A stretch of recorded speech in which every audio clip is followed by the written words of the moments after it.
Ulhasnagar camp 2 मधील अमरधाम चौकातील अमर palace इमारतीला आज दुपारच्या सुमारास भीषण आग लागली।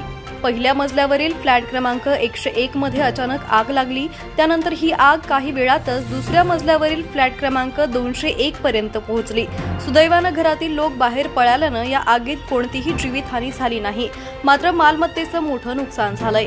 आगीची माहिती मिळताच अग्निशमन दलाच्या 2 गाड्या घटनास्थळी दाखल झाल्या आणि त्यांनी ही आग आटोक्यात आणली। या आगीचं कारण अद्याप स्पष्ट होऊ शकलेलं नाही।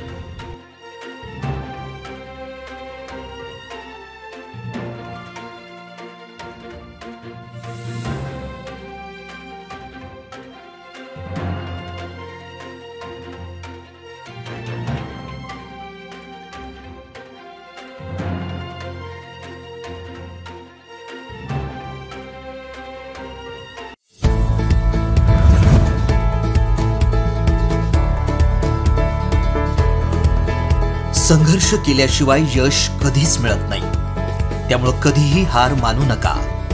बातमी म्हणजेच एकमत न्यूज।